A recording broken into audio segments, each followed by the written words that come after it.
Global health volunteerism is a big business driven by trained professionals, aspiring doctors, and people with no experience whatsoever. I'm Femi Oke. I'm Malika Bilal. Patients rarely pay out-of-pocket expenses for the help, so what costs do they pay? In some cases, volunteers lack proper training and fail to set up provisions for long-term or post-operative care. So the highlight of my trip to Tanzania was learning how to deliver a baby. I got to deliver a baby by myself, unsupervised with one of my colleagues, and that was really interesting. So what are the ethics of global health volunteerism, and how can countries in the developing world protect their people? Here to discuss this, we have, in the US state of Illinois, Noelle Sullivan, a global health studies and anthropology professor at Northwestern University. She's also been researching the impact of medical volunteerism in Tanzania since 2008. In Wunsa, Tanzania, Margaret Tebow. She's a medical sociologist who helped Noelle compile the research for her dissertation. In San Francisco, California, Dr. Jessica Everett, the Executive Director of Child Family Health International. And in Nairobi, Kenya, Dr. Daniel Mutonga, who's trying to bring government oversight to medical volunteerism in his country. It's good to have you, everybody. I want to show you a little Instagram here. It had 52 likes when we shared it, suturing up a head laceration on one of the Vietnamese locals. And here you can see that procedure right here. It says hashtag volunteer surgeon, hashtag I don't know what I'm doing. Noelle, when we talk about medical volunteers, who is doing it? What are we actually talking about? What kind of procedures are we talking about? The procedures can really vary. You get anybody from a secondary school student all the way up to full practitioners, but the majority of people that are going with a for-profit volunteer placement organization are either pre-health, so they're aspiring to become a health professional in the future, or health profession students. And the procedures range from just observing ward rounds and potentially helping to work with a wound, all the way to delivering babies, participating in surgeries. But the vast majority of these people that I've been watching in Tanzania for several years don't actually have a lot of medical qualifications. Many of them have none, and yet they are performing procedures on patients. So, Margaret, people turn up and they're in Tanzania and they want to help and they are assigned to a clinic. What's the least amount of experience that you've seen volunteers have? I completely do agree with Noelle. Most of students or the nurses that I spoke to, they say that most of the volunteers who came to volunteer in the health center, they're just the pre-medical students who have just graduated. And they're thinking of going to medical school. So these students, they don't have any experience. They do not have a practical experience of what will happen in the hospital. So I think that when they come to Tanzania, it's okay for me if they watch, but really practicing medicine, I think it's not that much good. So I want to share an example from one person. This is a look into the daily life of one such volunteer. This is from the group Projects Abroad, which is one of hundreds, some even say thousands of companies that do this, solicit people to pay to be volunteers. Have a look at what one girl went through in Tanzania. We start doing the round with the doctors and the nurses, and then we figured out who discharged, who came in during the night or during the weekend. Then we start doing the dressings, removing the stitches, whatever comes up. And if you're lucky, there's an operation later, maybe a C-section, maybe removing hemorrhoids, maybe removing an appendix. So Dr. Jessica, she says, if you're lucky, what's the mindset that some of these students, whether they're medical students or pre-medical students, what's their mindset when they go into these situations? Well, I think what you're seeing is kind of the perfect storm, because there's many, many more pre-medical students than there are medical students or doctors. So tens of thousands of students want to go to med school, and they will never actually even get in for an interview. So they're trying desperately and very well intended to become a future healthcare provider. And they're also getting messages from the medical schools themselves that they need to have quote unquote clinical experience. And the med schools aren't meaning this type of clinical experience, but the pre-medical students are misinterpreting that in some way, and there are organizations that are helping facilitate that. What medical experience are the med schools asking for? Well, from what I can ascertain, the medical schools really want the students to understand what day in the life of medicine looks like. Yeah. This is kind of a somewhat outdated notion, because 20 years ago there would be students that get into medical school and then within the first year they say, oh, I don't like blood, I'm scared of this, and they would drop out. And so medical schools started to really value students being exposed to clinical settings, so they didn't get to med school feeling that way. And what has happened is this is kind of snowballed out of control and to what we're seeing today. Dr. Daniel, let me share this tweet with you. It's from Solomon King. Dear white savior complex celebrity / volunteerist, Africa is not your playground. Your self-indulgent negative narratives are not welcome. Disgust, Dr. Daniel. Well, that's a bit harsh, I think. Why? Why is it harsh? I think there's a role for medical volunteerism in developing countries. We have not well developed healthcare systems, and so people giving their time and resources, because some of these volunteers do come in with lots of resources and they support what is going on in the hospital. So I think there is a role for medical volunteerism apart from touching the patients. I think they offer a lot of resources. But I think you have to draw a line so that the people who are touching patients actually do know what they're doing, and the lives of the patients are not at risk. Yes. So Noel, you heard Daniel there say that that tweet might have been a bit harsh. I'm wondering what you think of these tweets. This is TMS Rouge who tweeted in, unchecked white privilege in volunteerism is more dangerous than bad supervision. It gives many an unqualified license to practice professions in developing countries that they wouldn't be allowed to do in their own country. I see Dr. Jessica nodding there, but I also want to play this video comment because she picks up on that same theme that TMS Rouge was tweeting about. This is Pippa Biddle. She's actually written, she's a writer, and she's written about volunteerism extensively. This is what she has to say about the ethics of that. Have a look.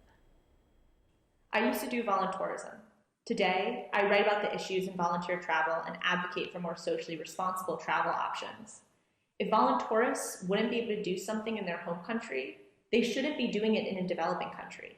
There are no ethical choices to be made by volunteers other than to get themselves out of positions that require training and expertise, whether it's taking someone's blood, helping in a surgical room, or any other volunteer position inside or outside of medical volunteering that you would not want a novice doing to you.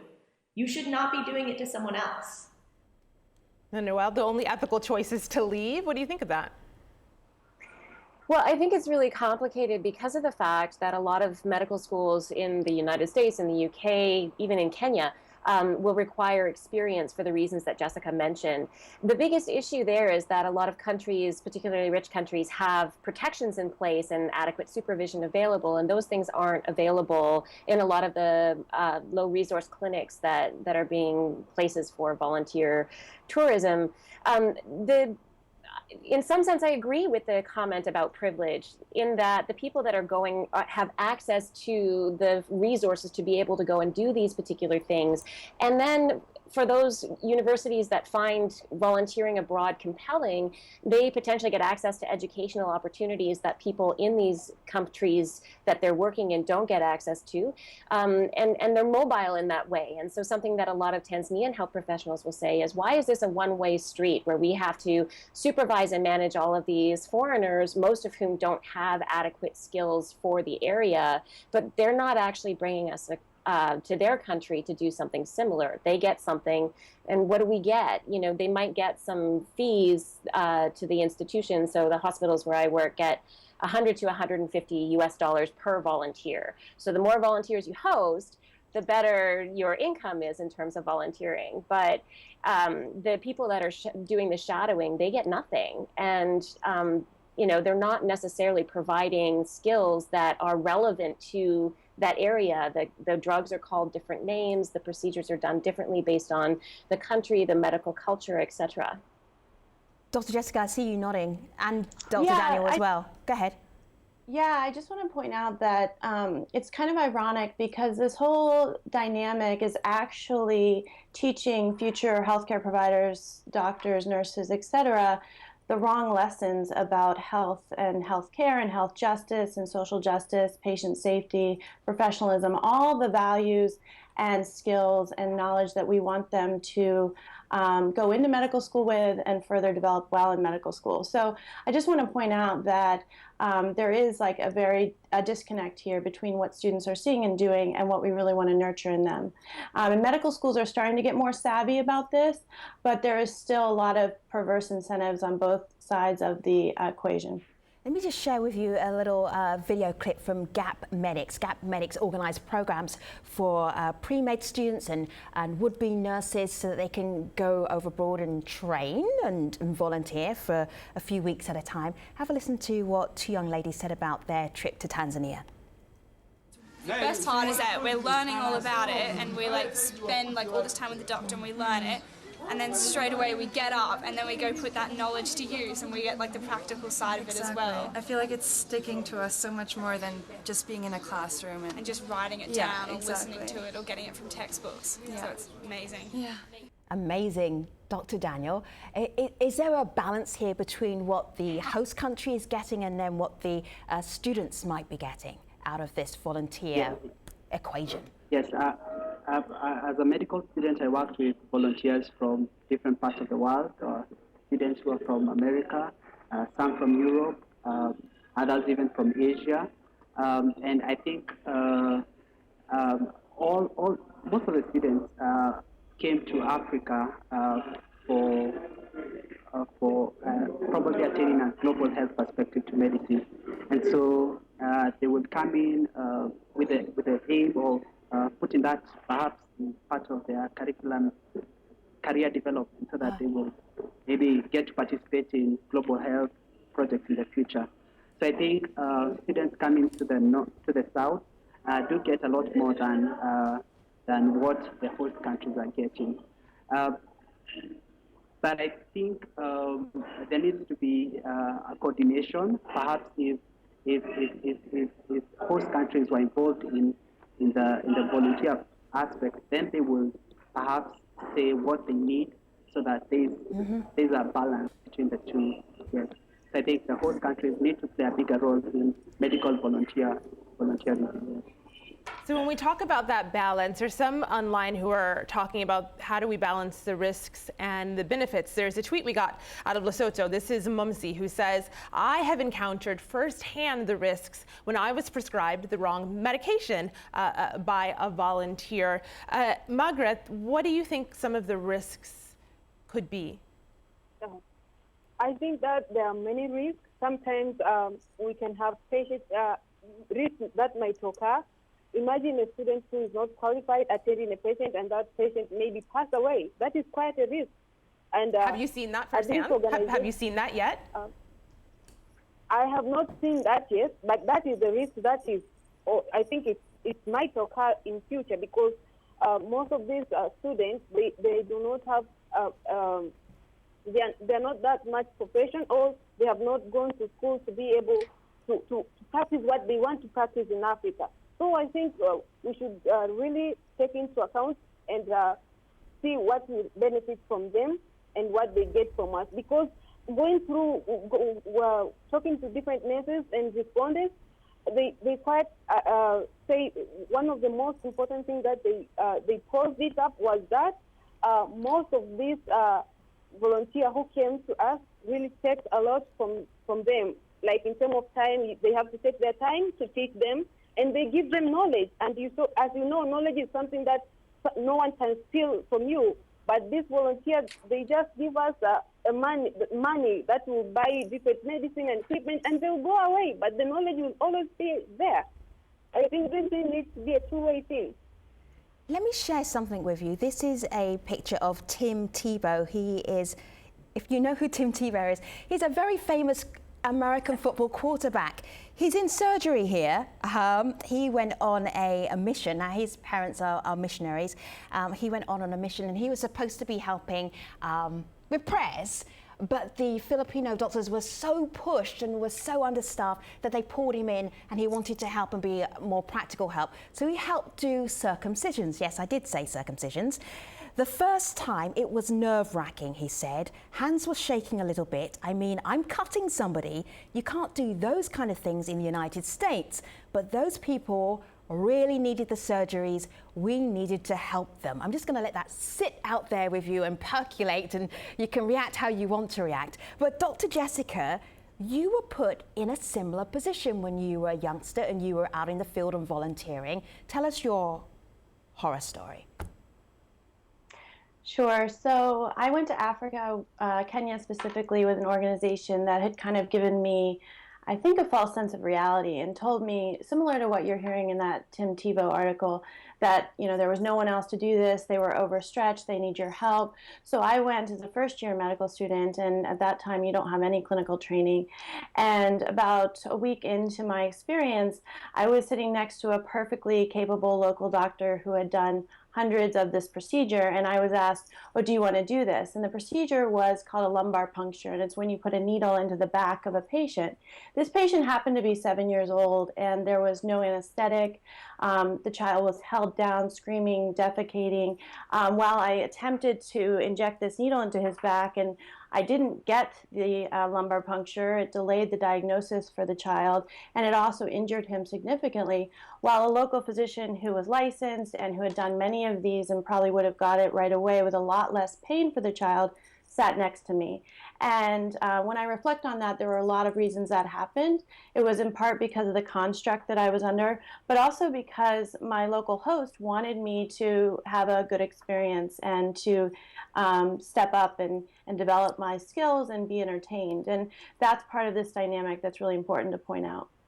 And be entertained. I mean, my eyebrows kind of shot up at that. And I think people online have similar feelings. But then there's this argument. So I want to share this. This is a tweet we got from Nestle Hanh. She says, well, this may be risky, but people in the developing world don't have the luxury of picking and choosing their own doctors. Now, she gets pushback. You heard from Pippa a little bit earlier. She sent us another video comment where she pushes back on this exact argument about people in the developing world needing this. This is what she told the stream. To presume that you are better than nothing is to diminish them and to propagate the idea that because they are poor, they deserve less. Rather than sending volunteers, we should be investing in training local nurses, doctors, and other professionals in order to create a sustainable, long-term healthcare solution for communities in need. So all of our guests were nodding their heads at that. Noelle, what were you thinking? I agree with Pippa. And the other thing that I would say about all of this is oftentimes that construct that Jess referred to is what people arrive with. And so they don't even see the Tanzanians that are there, let's say, in the case of where I've been working. They actively will push them out of the way, or a qualified medical practitioner may invite someone who doesn't have those qualifications to do those procedures because they're trying to ensure that they continue a steady stream of volunteers to come in with the fees. And that's exactly what happened in the Tim Tebow example as well. He was not qualified, but also there were available Filipino as well as American surgeons and medical students in that case. He went into that medical clinic bus because he was curious and then was permitted to do those procedures. And his father actually said in that article, he did a good job. I wouldn't let him cut on me, but he helped where there was a need. And to me, you can say, yes, people don't have the luxury of choosing their own practitioners, but we have to keep in mind that actually in a lot of these contexts where volunteers are going, there's lots of local personnel in these places. More often than not, they're not going to places with profound shortages, and even when they are, it takes them weeks, if not months, to get up to speed on what might actually be helpful in a particular experience. It can't be learned in a day or a week or 2 weeks. It needs months of qualified people supervising and training those volunteers, and the Tanzanian health professionals said as much. Noelle, oh, sorry. Yeah, go ahead, Dr. Jessica, go ahead. Noelle, to piggyback that, I think that it's important to look at the opportunity cost. So that idea that something is better than nothing and this, inadequately trained, culturally ignorant person is better than a local healthcare worker or the lack thereof is not taking into account the opportunity cost. So when you fly yourself around the world, it costs several $1,000s to just get there, let alone the other costs in country. And if you took that money and invested it in a health promoter, you could pay a salary for 1 to 2 years, depending on where you are, or you could put a nurse through nursing school for that amount of money. So if we really care as much as we say we do, then we have to look at how that money can be used in a more sustainable, safe, and appropriate fashion.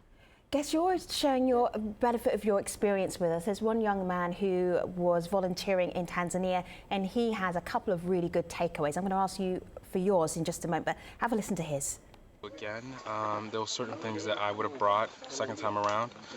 I would have brought more pairs of scrubs. I only had 2 pairs, and one was for surgery and the other one was the one I wore every day. I would have brought some surgical caps, some face masks with me. I would have brought my stethoscope, maybe even my white coat, so I could actually look like a doctor or something when I'm walking around. So there's a whole list of, I would have done this and this and this. In Kenya, Dr. Daniel, Kenya's already looking at this issue of medical volunteers and saying, okay, we need some oversight. What is Kenya doing right now? Okay, I just want to start by saying that I think we have to differentiate between the volunteers who are trained and those who aren't trained. Okay. So that we draw a line, yeah? But Kenya is actually tackling the issue of volunteers in a different light. The problem in Kenya is that medical camps are being done without proper licensing of the volunteers. So the medical board actually requires the doctors to get licenses for temporary practice. And the second reason is because some of these camps are actually hunting grounds for patients back home. So that's a totally different issue. But I think Dr. Daniel, Dr. Daniel, can you explain that? I don't understand. How do you go hunting for patients in Kenya? Well, I think we all know about medical tourism, and so some medical camps are just yes. So that's one of the issues. But I think the board is mainly concerned about the qualifications of the doctors who are coming in, their specialties, right, and verifying that with their home organization. Yes. So here's a perspective from Facebook. This is Kiddis, whose bio has her in Ethiopia. She says, with the brain drain, low number of graduates in developing countries where medical supplies and facilities are in stark contrast with the growing demand of the patients, I will take any kind of helping hand. But her recommendation, she goes on to say, is that the government will have to play a huge role by allowing on-site job training and continuing to allocate more budget to the healthcare sector. Dr. Jessica, do you think that that's enough? I just want to say that I practice here in San Francisco, and I have the luxury of being in a health system that's well-resourced and very supportive. And so I just want to acknowledge our colleagues that are struggling with this every day. It's a really hard reality when you don't have the tools you need to take care of people. But I also think that if we are trying to help our colleagues abroad or people in need generally, we have to look at the safety, ethics, and the best way to do that. And so I just want to recognize that struggle because it is real. All right, so we are going to go online in just a moment. We're going to go to stream.aljazeera.com so you can ask our guests some of the questions that maybe you've been thinking about, they've been percolating, but you haven't had the time to ask yet. So hashtag #ADayStream is the way to do that. Have a look here. This is what at Thunderclub says, or suggests. #ADayStream, better background checks and understanding what needs to be done, and picking people who can do what needs to be done. Noelle, if you were going to give one line of advice to a youngster who wants to go to medical school and is going, I'm going to head to Tanzania, what would you tell them? I really think that it's important to sort of investigate why are we going to one place and not to another. And also, I often hear from, even online, even Pippa's blog has said something similar, that you have to do your research on the one line of advice, organizations. Noelle, because we're right at the end of the show, would be what? Sorry, I would say if you're going to do no help. do no good. Do and no help. Just observe, unless you have the qualifications necessary to actually do things, and then do it in consort with the local professionals who are there. Thanks so much, Noelle. Thank you, McGuire. Thank you, Dr. Jessica and Dr. Daniel. We'll be on the post show, stream.aljazeera.com. See you soon. Thanks for watching.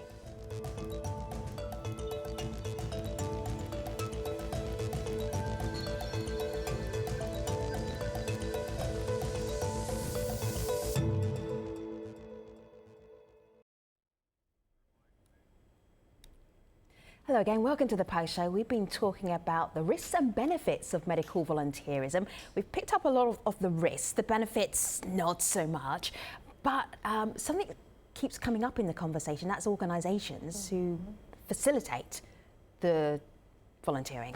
Yeah, it's a little bit of a blame game because people are trying to figure out who do we blame, where does the responsibility lie? So we got a video comment from Shamim Zakaria. He's in England and he has an idea. Have a listen to what he said. If an individual is not properly trained, he doesn't have the knowledge how to deal with those emergencies, it might prove to be lethal. It might be fatal for the patients who are in need of help. And I also believe that the organizations or the agencies who are recruiting those untrained individuals, the onus lies with them. And they must be held equally responsible, equally accountable for the wrong that has been happening on field. Dr. Daniel, I saw you nodding a little bit. What do you make of holding those organizations responsible? Yes, I think that's the right way to go. In Kenya, in particular, the board is trying to crack the whip on what has been happening, and so it requires that all doctors get licenses, and it's actually targeting even hospitals that are hosting volunteers and asking them to be held accountable for hosting volunteers with other interests. Yes, so I think just like the way medical training happens in the host countries, then pre-medical students should actually undergo the same kind of system. So if they need to work under trained professionals, then that needs to be going on.